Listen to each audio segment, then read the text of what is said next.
Oye, tengo algo que decirte. Narrado por Rocío Ruiz.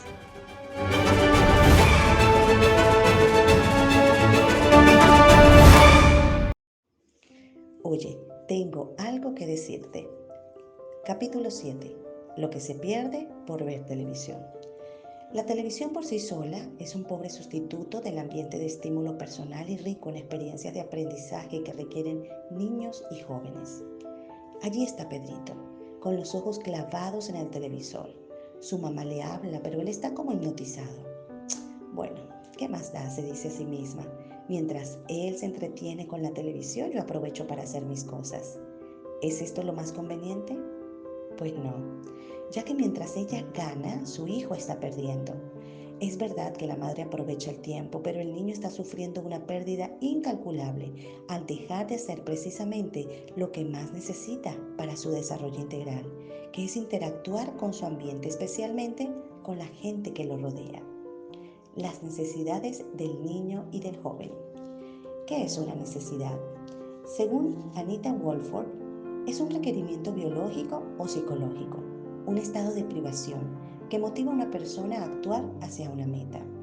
De acuerdo con esta autora, tener una necesidad equivale a experimentar algo así como un déficit que mueve al individuo a suplir la carencia, a llenar el vacío. No hacerlo se traduce en insatisfacción o pérdida. ¿Podrán los más jóvenes satisfacer sus necesidades básicas como físicas, sociales, emocionales, espirituales y desarrollar sus posibilidades si no disponen diariamente de alguien que tome tiempo para interactuar con ellos? La respuesta es obvia: no podrán. ¿Cómo explicar entonces el hecho cada vez más extendido de padres y madres que exponen a sus hijos durante varias horas al día a los estímulos del televisor? Estamos haciendo que las generaciones actuales crezcan sin la indispensable interacción con los adultos significativos en su vida, mientras que la televisión asume el papel principal, agente educador. Lo que perdemos frente al televisor. Los niños y jóvenes adictos al televisor muestran fuertes carencias en su capacidad intelectual, en un sentido general. Por ejemplo, el análisis lógico, la creatividad, la imaginación y sobre todo en el lenguaje, vocabulario, lectura y escritura. La cinematografía como arte total, interpretación, imagen, literatura, música y en un mundo globalizado debiera ser la culminación del desarrollo humano y la mejor ayuda para estimular nuestros sentidos. Sin embargo, por su propia esencia, también puede convertirse en un eficaz método de anestesiar nuestros sentidos y nuestra sensibilidad.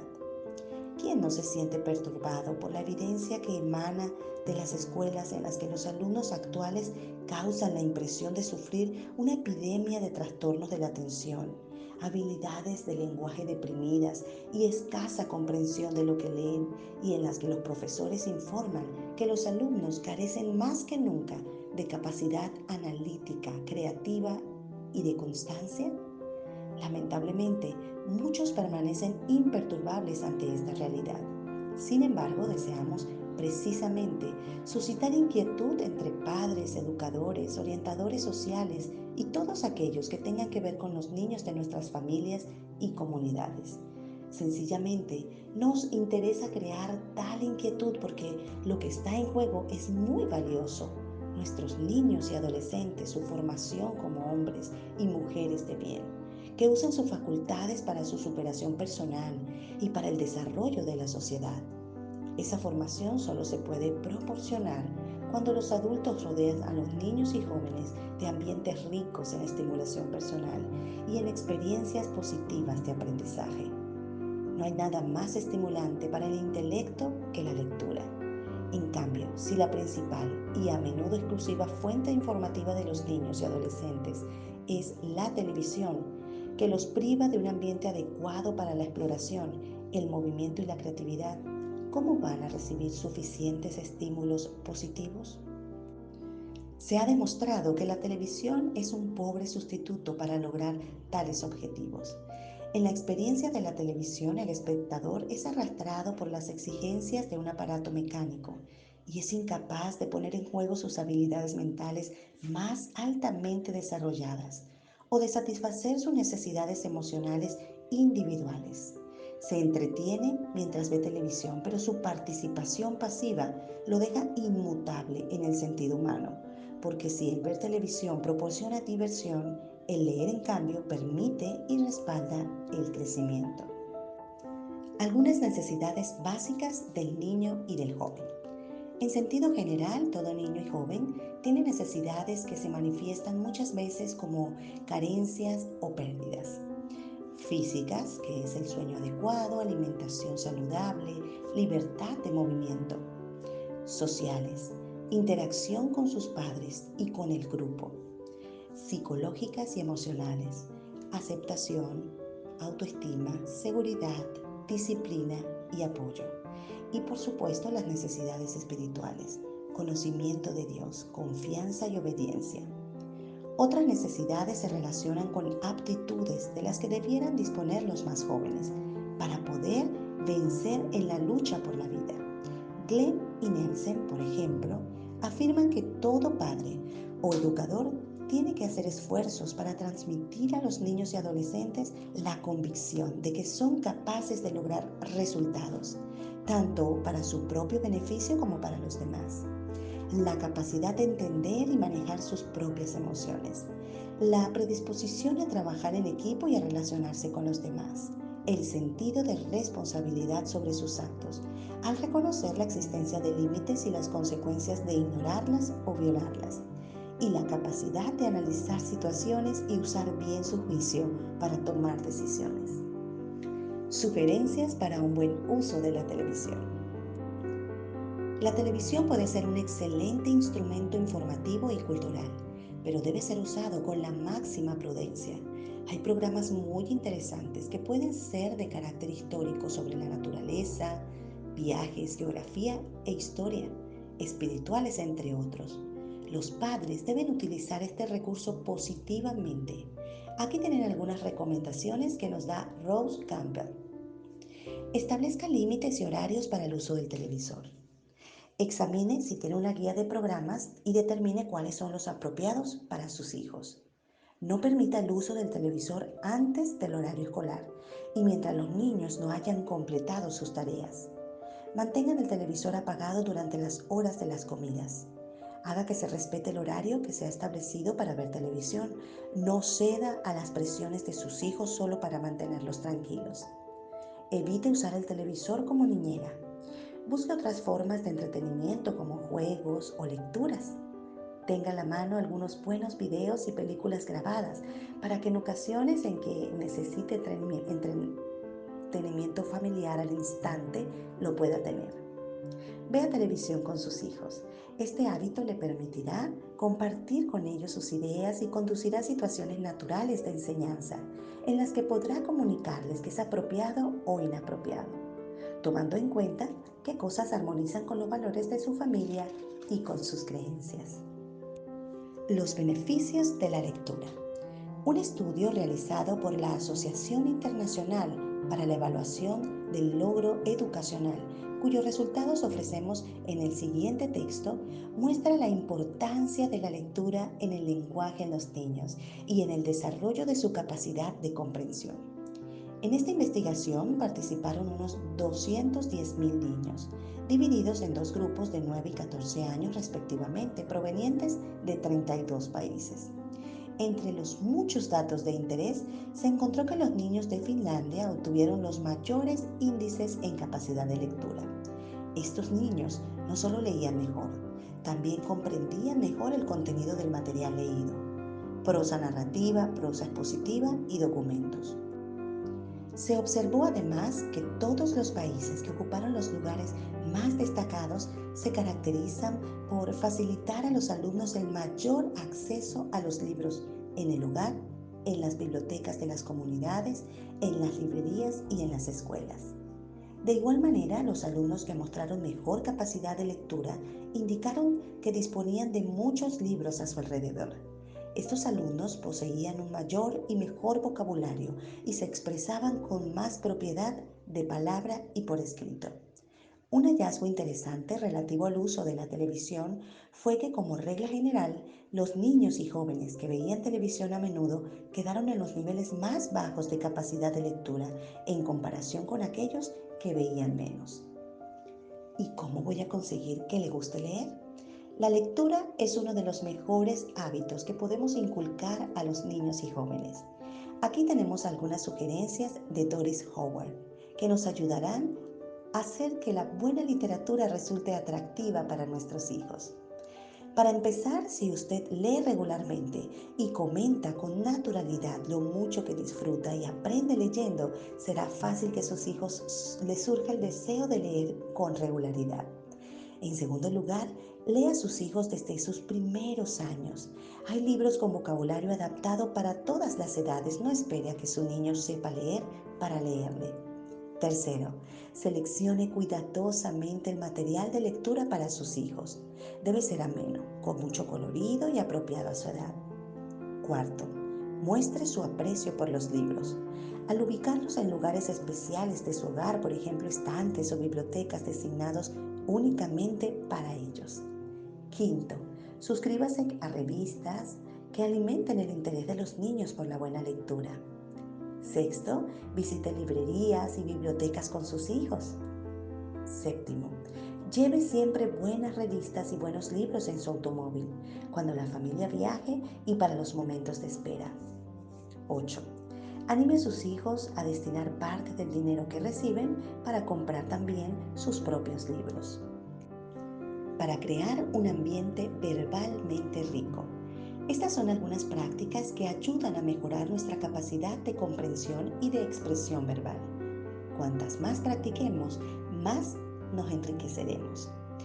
Que los adultos, padres, abuelos, hermanos mayores, lean narraciones e historias a los más pequeños. Realizar prácticas recreativas de redacción, composición literaria y de dictado. Que toda la familia practique juegos de mesa educativos que ayuden a enriquecer el vocabulario. La hora de la comida no es para abordar temas filosóficos profundos, ni para hablar del trabajo, pero es uno de los mejores momentos para hablar de asuntos gratos y placenteros. La participación en representaciones de historias es clave. Escribir cartas a familiares o amigos distantes, no mensajes sincopados mediante los teléfonos celulares, que por su pobre contenido empobrecen el lenguaje y las ideas en lugar de enriquecerlo. Visualización de documentos, es decir, de videos sobre la naturaleza o diversos temas educativos de interés para los niños, seguidos de preguntas y comentarios alusivos al tema. La danza de las neuronas. Nuestro cerebro está cambiando continuamente como resultado de los estímulos externos que por miles le llegan a través de las vías de acceso, que son los sentidos. Las células que hacen posible el milagro del pensamiento, la emoción y la acción son las neuronas, las cuales reciben, procesan y transmiten la información que nos llega del exterior. Las neuronas permiten que los impulsos nerviosos pasen de una parte del cuerpo a otra. Los impulsos nerviosos se transmiten a otras neuronas por medio de la producción de sustancias químicas, los neurotransmisores, que tienden un puente entre las separaciones. Estas separaciones son denominadas sinapsis que existen entre las neuronas. Cuanto mayor sea la estimulación que reciba el individuo de parte del ambiente que lo rodea, mayor también será el desarrollo que experimentará su cerebro, no solo a nivel funcional, sino también estructural. En términos sencillos, equivale a la capacidad que posee el cerebro humano de cambiar, expandirse o contraerse, de acuerdo al tipo de estimulación que se le proporcione. Mejorando las neuronas. La experiencia, o sea, lo que los niños hacen cada día, la forma como piensan y responden al mundo, lo que aprenden y los estímulos a los cuales ellos deciden prestar atención, moldea sus cerebros. No solo cambia la manera en que se usa el cerebro, que es un cambio funcional, también causa alteraciones físicas, cambio estructural en los sistemas que conectan las neuronas. Así que los cerebros infantiles diferirán unos de los otros, no solo como producto de factores genéticos, sino también y especialmente por factores relativos al ambiente donde los niños se desenvuelven. Sin embargo, los cambios estructurales o físicos no equivalen a la aparición de nuevas neuronas donde no las hay. Más bien se refieren a la creación de nuevas conexiones. Imagine el lector un sistema de caminos o carreteras entre las neuronas ya existentes gracias a las ramificaciones de las dendritas. En opinión de Jen Haley, a mayor estimulación que reciba el cerebro infantil, mayor también será el número de nuevas ramificaciones entre las dendritas. Esto a su vez facilitará las conexiones entre las células nerviosas vía sinapsis. Todo ello se traducirá en un cerebro más capaz, gracias a lo que la misma autora califica como la danza de las neuronas. Cada cerebro, que es como decir cada persona, es diferente, no solo como producto de factores genéticos, sino especialmente por factores relativos al ambiente donde los niños se desenvuelven. La necesidad de hablar para desarrollar el cerebro. A medida que las estructuras de las dendritas y las sinapsis cambian, en respuesta a la experiencia, los nuevos surcos formados dan lugar a funciones diferentes, de tal manera que el niño llega a ser capaz de dominar nuevas habilidades. La flexibilidad del cerebro también aumenta, debido a que estos nuevos surcos proveen rutas alternas hacia el mismo destino. Dicho de otro modo, cada niño nace con el material genético para el desarrollo de sus aptitudes y su inteligencia. Sin embargo, será su experiencia con la gente y con el ambiente que lo rodea lo que determinará la estructura sináptica del cerebro. La clave estará en las posibilidades que ese ambiente provea para la interacción a mayor estimulación externa. Esto es más información viajando a través de las neuronas, mayor número de ramificaciones en las dendritas y mayor número de conexiones entre neurona y neurona. Todo esto se traduce en un cerebro más hábil para realizar funciones cada vez más complejas. Ante esta realidad, ¿qué actividades proveen al niño la estimulación ideal para el desarrollo de sus nacientes habilidades mentales? La respuesta pone de relieve un importante concepto. Un adulto podrá estimular en el niño el desarrollo de su capacidad intelectual, sobre todo a través de la interacción verbal. Y esta respuesta nos sugiere una reflexión. ¿Contribuye la televisión al desarrollo de la habilidad verbal en el niño?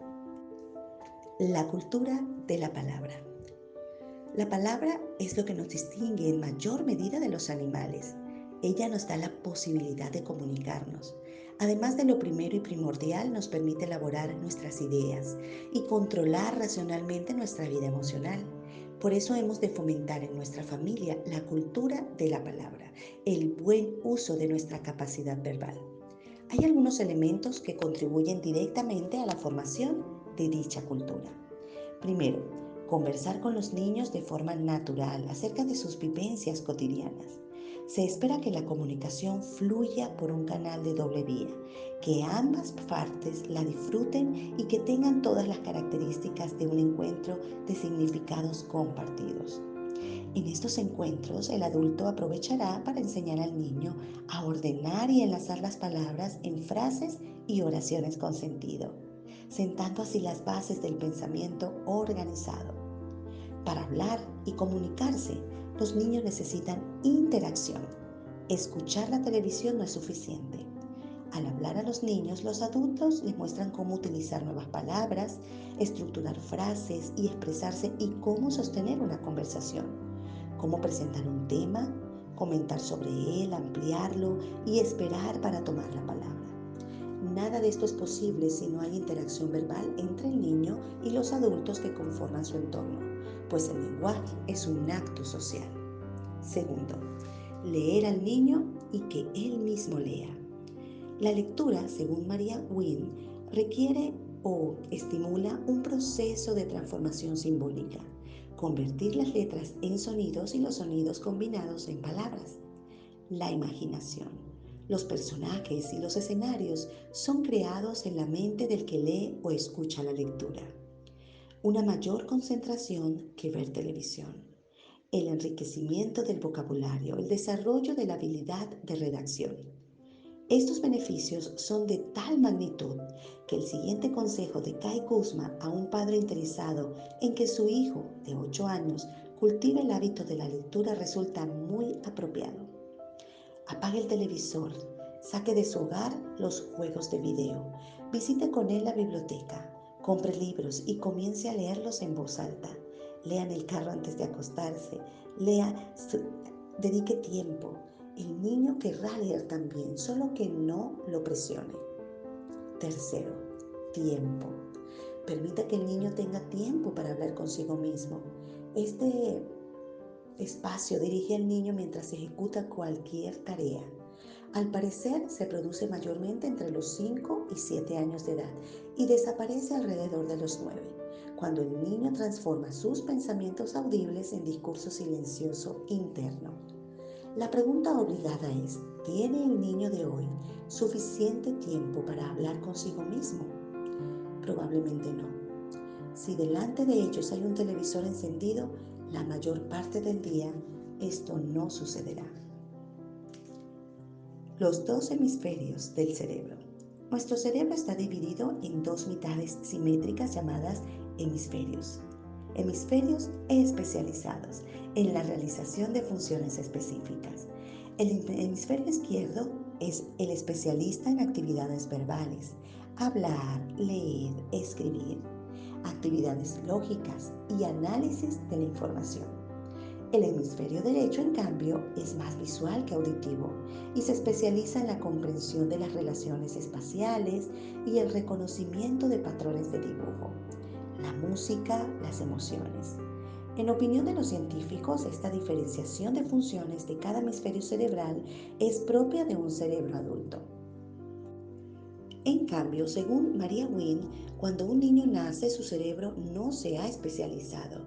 Será a partir de los 2 años de edad cuando el lenguaje se convertirá en una fuerza dominante en su vida. Y a medida que transcurren los años, se irá produciendo la especialización de sus hemisferios. Alrededor de los 12 años de edad, el cerebro del niño ya estará maduro, es decir, se habrá producido la especialización de sus hemisferios.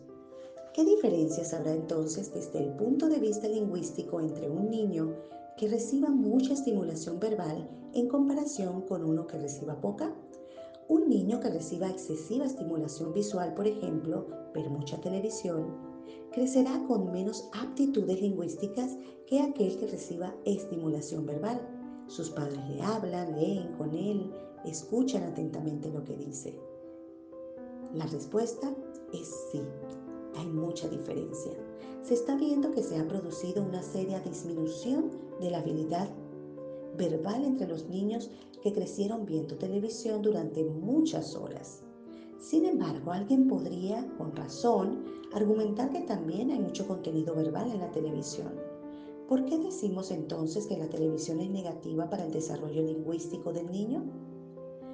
La televisión y el desarrollo lingüístico.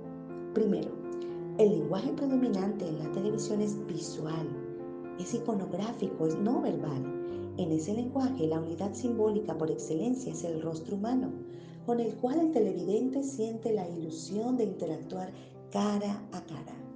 Segundo, el objetivo fundamental de la mayoría de los programas es establecer comunicación con el televidente en un plano emocional no intelectual. Dicho de otra manera, el interés no es el intercambio de ideas, sino producir cierto estado de ánimo. Tercero, las imágenes televisivas cambian a un ritmo tan rápido que resulta difícil, y más para los niños, ejercitar la reflexión y el pensamiento crítico.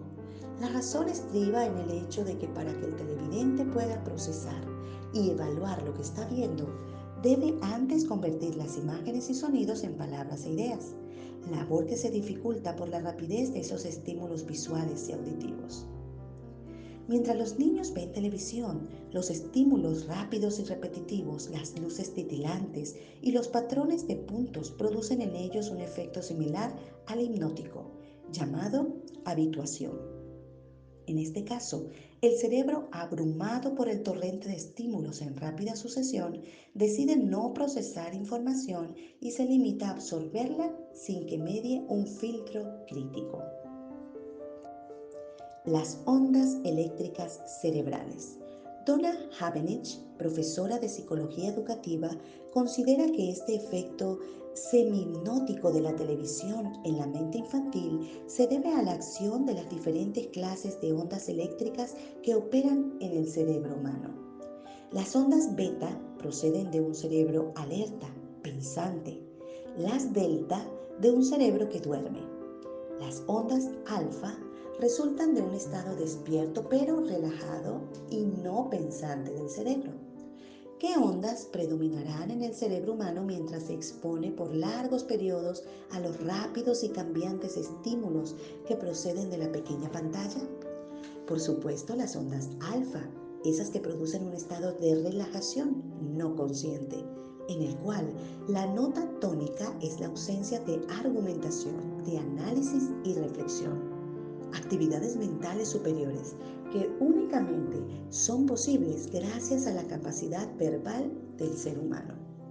Las consideraciones anteriores dejan en claro que la televisión no es el medio adecuado para desarrollar en el niño sus capacidades verbales, asociadas en gran medida a las funciones del hemisferio izquierdo del cerebro. Abrumador bombardeo visual. ¿Cuál es el hemisferio que recibe hoy en día más estimulación en la vida de nuestros niños y jóvenes? No hay duda que es el derecho. Este es el resultado del bombardeo visual que le llega a través de la televisión, el cine, los videojuegos y la música en la que la letra es secundaria con respecto al ritmo. El resultado más lamentable es el de una generación con grandes limitaciones en su capacidad para la expresión verbal y el pensamiento racional. La solución: mucha interacción verbal con los niños, con los jóvenes y adolescentes. Mientras mayores sean las oportunidades verbales que tenga el niño, mayores serán las posibilidades de que su lenguaje crezca, en complejidad de que sus habilidades de pensar racional y verbalmente se agudicen. Se trata pues de desarrollar al máximo nuestra capacidad de hablar, leer y escribir.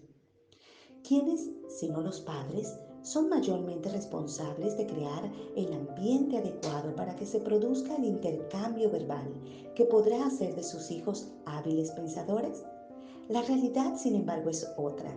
La televisión y otros medios de comunicación básicamente visuales son los que dominan el ambiente del cual todos formamos parte hoy día. Lo malo del televisor es que tiene algunas cosas muy buenas.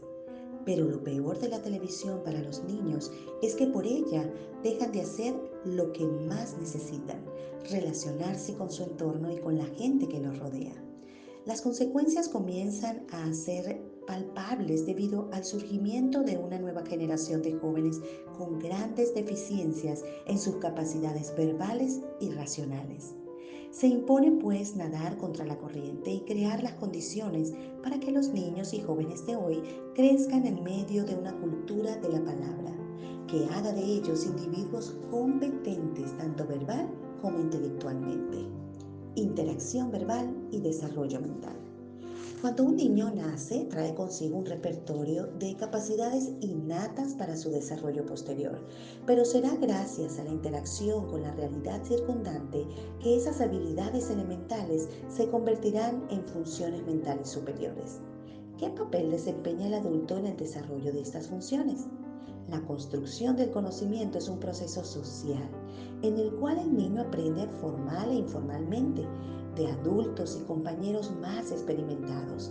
Al proceso por el cual los adultos y compañeros más experimentados dirigen al niño en el aprendizaje y comprensión del mundo se le conoce como participación guiada. El punto de partida para entender el desarrollo del niño se encuentra en la forma como le damos sentido al mundo. Nuestra comprensión del mundo solo es posible gracias a que los adultos comparten con el niño lo que saben. Lo que esto quiere decir es que los adultos se encargan de transmitir al niño los elementos básicos de la cultura y el conocimiento necesarios para vivir en sociedad. Factor clave en la socialización. Un factor clave en este proceso de socialización es el lenguaje en todas sus formas. Aquí se incluye la conversación, la lectura, la escritura e incluso el soliloquio, es decir, cuando el niño habla consigo mismo. La importancia de hablar uno consigo mismo. El soliloquio desempeña un papel fundamental en el desarrollo mental, pues el niño se comunica consigo mismo para organizar su pensamiento y guiar su conducta, primero en forma audible y luego en silencio. A través de este proceso, el niño utiliza el lenguaje para llevar a cabo importantes actividades cognitivas, como dirigir la atención, solucionar problemas, planear, formar conceptos y obtener el control de sí mismo. Los niños tienden a utilizar más el discurso privado cuando están confundidos, tienen dificultades o cometen errores. El discurso interior no solo les ayuda a solucionar problemas, sino que también les permite regular su conducta. De esta forma, el soliloquio ayuda al niño en la importante transición de ser controlados por otros a obtener el control de sus propios pensamientos y actos, la autorregulación. Una necesaria reflexión. ¿Qué elementos deben pues integrar a lo que hemos llamado la cultura de la palabra? Es decir, un ambiente rico en la interacción verbal. Llegados a este punto, nos hallamos en mejor condición para responder a la pregunta con la cual iniciamos el tema. ¿Cuál es la mayor pérdida que experimenta un niño mientras ve televisión? Definitivamente, la mayor pérdida radica en que deja de hacer lo que más necesita, relacionarse con su entorno y con la gente que le rodea. Esta relación se manifiesta en un gran número de actividades que contribuyen en general al desarrollo integral del niño y en particular a su desarrollo intelectual. Entre ellas, hay una a la cual ya nos hemos referido y que hoy por hoy es algo así como una especie de en extinción, la narración de historias. Y ahora hemos de preguntarnos, ¿quién está contando las historias que escuchan nuestros niños? ¿Y cómo se las cuenta? En una época en la que ya no somos los abuelos ni los padres quienes cuentan las historias, ¿quién entonces lo está haciendo? ¿Por qué las historias abundan en nuestro medio? Vamos a verlo en nuestro próximo capítulo. Oye, tengo algo que decirte, narrado por Rocío Ruiz.